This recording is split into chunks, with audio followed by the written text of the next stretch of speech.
Hello everyone. In this video, we are going to discuss a new concept called programming in Visual Basic. It is a theoretical part in Visual Basic. This is a second unit. If you haven't watched the first unit, please kindly watch that so that you can understand the concepts clearly. The link I have given in the description box. You can watch this and come back to this video. This programming concept I have divided into two parts. In the first part, we are going to discuss only the events and its types, variables, and how it is declared in Visual Basic, and data types available in VB, and the operators available in Visual Basic and how it is operated in VB. Before starting your class, just take a moment to subscribe my channel so that you will get my latest updates. Now let's start our class. So Visual Basic is an event-driven programming language. So what is an event? Event is an any action performed in your system or your desktop or in any application. If you're performing any action, if I want to open my folder, I'll go into my files and folders and I'll just click. That clicking is an action. So that action is called as an event. When the user clicks on command button are nothing but, for example, take an online filling form. After filling, if you want to submit it, you will click on the submit button. So that is a command button. When you click, as soon as you click that button, your forms get submitted, some part of instruction gets executed and your forms get submitted. So those are called this command button. And mouse moving, dragging and dropping or pressing a key on the keyboard, those actions are called as an event. So we are performing any actions that are called as an event in Visual Basic. And what is an event procedure? When you want to call a particular instruction to for a particular event, you have to follow some steps to write the codes for a specific event. Those are called as an event procedure. Step by step process of writing a code and creating an event is called event procedure. So I said write event driven programming. So what is event driven programming? It is a code of responding to those events. If I press particular event, for example, if I press this and dragging it, so how this color is displaying here, so there is some part of instruction behind this executing it. If I click and drag it, this action is performed. So those programming codes and calling that particular time and particular event is called as an event driven programming. So now see what is event procedure. I said it is a step by step process, right? So it is a step-by-step process to enter, decide the interface and write the codes and call the events. First step is to identify the object in the interface which responds. You have to decide which object should called and which object should be responded. We'll be placing many controls in our forms. When you click on that some controls, you can open the code window and you should identify for which control I'm going to write my code and which code should be executed as soon as I click my control, and writing basic codes to the process the event. So if you want to place an event and work with your event, you have to select the control and go to that control and start typing your coding. And after typing it, you have to make sure that if I click that event, my codes are executing or not. This step by step process is called as an event procedure. Now we'll see the types of events. There are three types of events: keyboard event, mouse event and focus event. In keyboard, events are nothing but when you're working with your keyboards. If you want to type any file, you will be typing working with your keyboards only. When you type A, as soon as you type A, that A is appearing on your form. So that because of your event or an action only, that A is appearing. So this is called as an action or an event, keyboard event. So these are the types of events of keyboard: key down event, key up event, key press event and change event. So key down means when I press a key, as soon as I press, I can hold it. So that is an action. Key is going inside like down. It is pressed. So this is an action, that is key down. Key up means when I release my key after pressing it and holding it and I'll release the key. This is an action, right? So this is a key up event. And when you just press it your key, your letter or a symbol is appearing on your screen. This is a key press event. And when you change the content, when I type something in my text and I'll just erase it and I'll just retype once again another text. So when my content changed with the help of keyboards events, those are called as a change event. Now we'll see the second type, mouse event. What is mouse event? When you're working with your mouse buttons, when you click it, drag it, those are called as a mouse event. These are the types of mouse event. Click, double click, mouse down, mouse up, mouse move. Click. When I single click, some action is happened there. So that is called as click event. When you want to open any applications, you will double click on that. So those double click event is a event. And mouse down. When you press the button, there is an action happening there. That is called as mouse event. When you release it, the mouse is coming up. When you press it, the mouse is pressed, mouse button is pressed. When you release it, it is coming up, right? So that is an action, mouse up. Mouse move means when I move my cursor with the help of mouse, it is called as mouse move. And the last one is focus event. Focus event is used when you want to focus your cursor on the controls. We'll be placing many controls on your form. When I want to give focus to a particular controls, for example, if I have three text box, I want to enter values in my first text box. My cursor will goes there and clicking here. It is clicking there. It got focus. My text box got focus. So that is called got focus. And lost focus means after entering in the first text box, I'll go to my second text box. So my cursor is clicking here.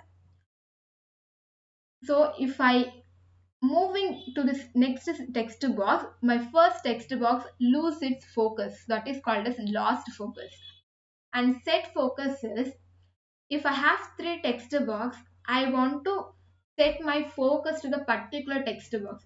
If I want to set my focus in the third text box, in coding itself, I'll write as third dot set focus. Means my cursor will blink here only. So that is set focus. This is all about the type of events present in Visual Basic. Now we'll see the variables. If you take any computer language or a coding language, you will be using variable. Why we need variable? Basically, if you want to store any values at your running or execution time of your program, you have to store some values. So those values are stored in a name called variable. Variable are the names used to store the values at your execution time. And they take different values at different time.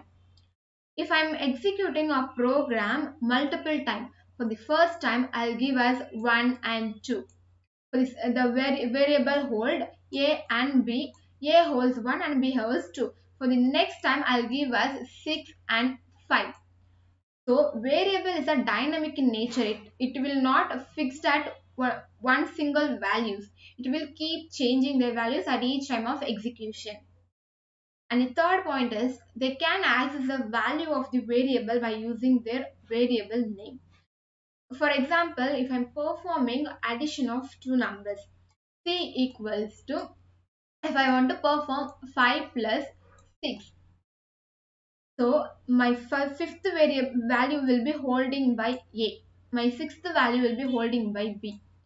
To perform this operation, I need to call not the values because my values keep changing as I execute the programs. So I need to call with the variable name only, that is A plus B, like that. So if we want to call any values, we'll be using the variable name. For that is the main use of variable in the programming language. When it comes to VB, we have a set of rules while declaring the variables. That is, the first rule is the variable name must begin with the letters. That is, when you are declaring a variable, the variable name must be an alphabet. The first letter of your variable must be in any alphabet A to Z. And it can include the digits and any characters, but not the special characters. Any letters, alphabets, and numbers it can include. No special characters are allowed except underscore, because each and every special characters will be having a special meaning to the compiler. So you can use only the underscore to make difference between your variables, so that you can understand your variables better. So you cannot use like ampersand symbol and ash symbol or a at symbol. You cannot use those special symbols because they will be having a special meanings. So you can use only the underscore while declaring a variable. And VB is not case sensitive. Case sensitive means while declaring you have to give only a lowercase or a uppercase, whichever case you have given, only that variable you will be using in your coding.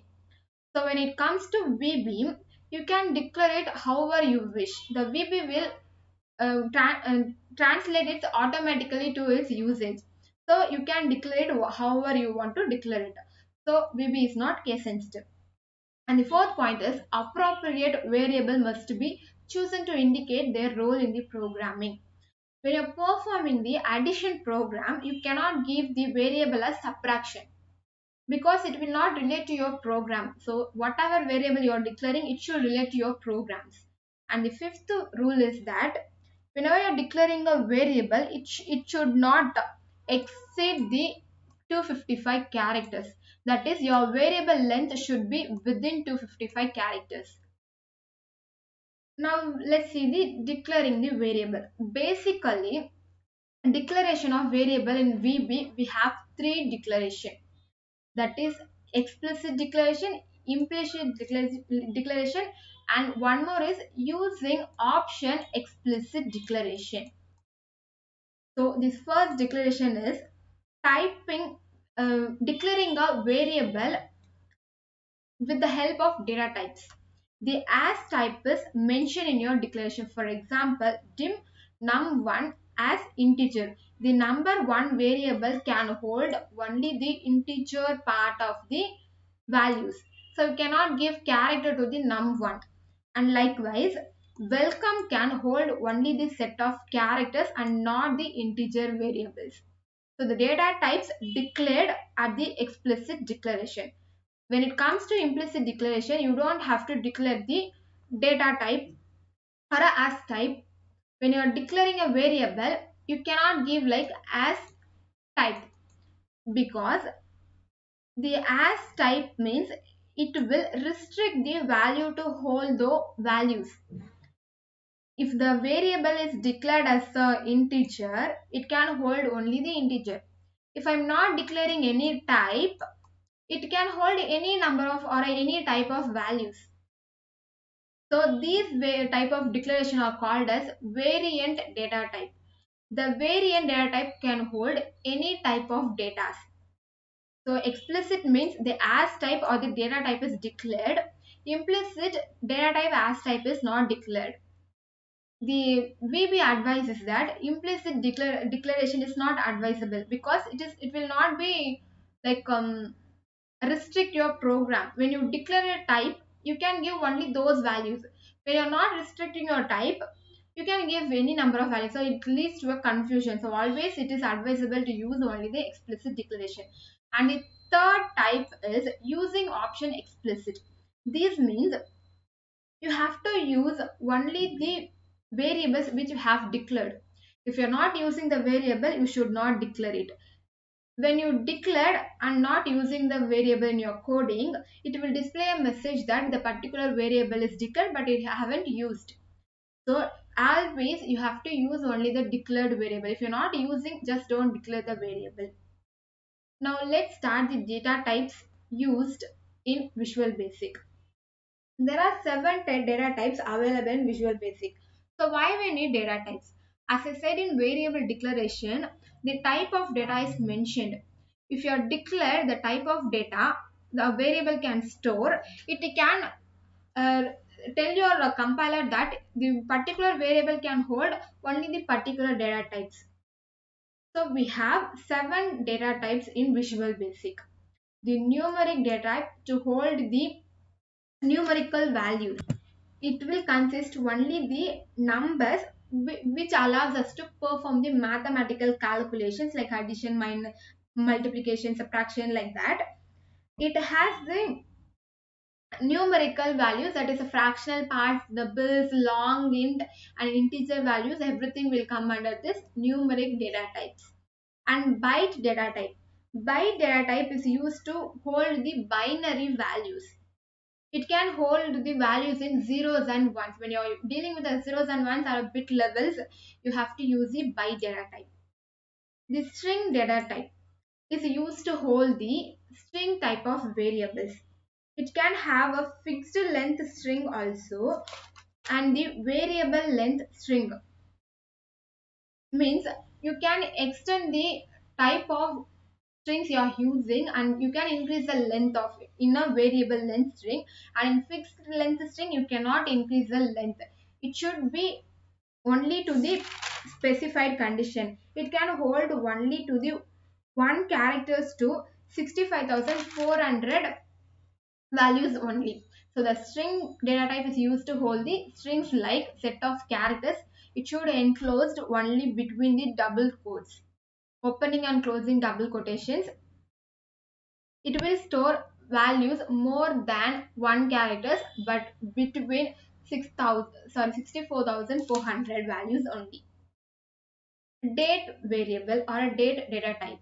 Date data type is used to store the time and date. It occupies the 8 bytes in your memory. It will show the date in the numericals and times in fractional parts.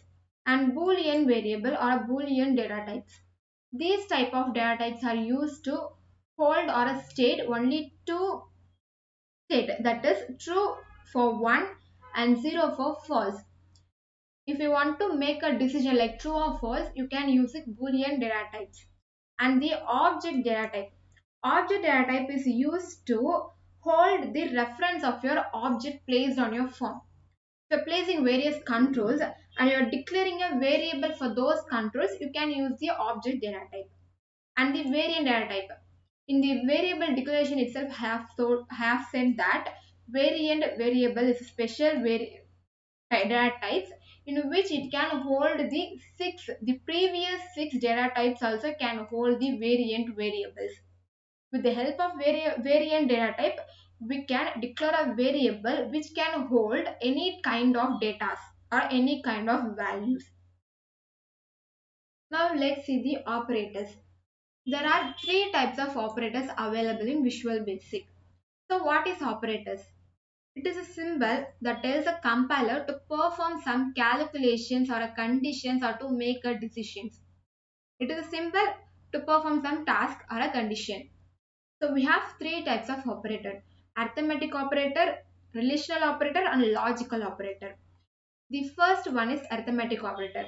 It is used to work only with the mathematical or statistical task. When you want to perform any mathematical calculations and comparisons, you can use the arithmetic operations. These are the symbols used in arithmetic operator. This symbol is an exponential symbol when you want to find some exponent values like 10 to the power 2. This is an exponent value. In computer you cannot type like this.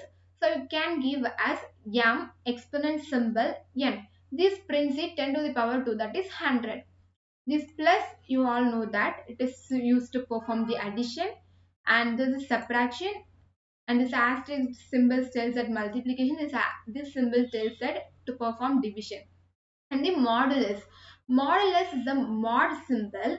This symbol is to get the remainder of a divided values.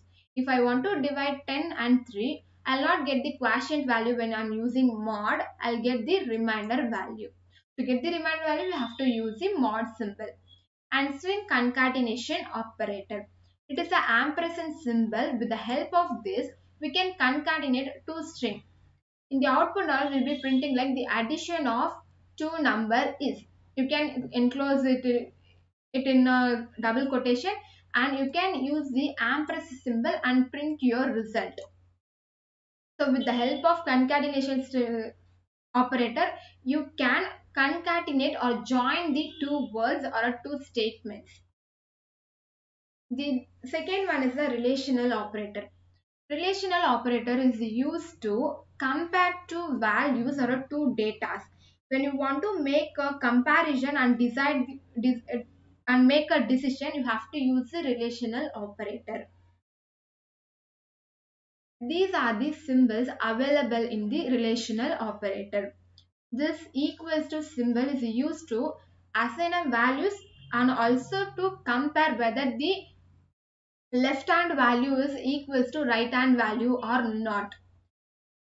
If it is equal, it gives true. If it is not equal, it gives false. And this greater than and less than symbol is used for not equals to. If my x value is not equals to 10, if it is 8, it will give true. If it is 10, it will give false.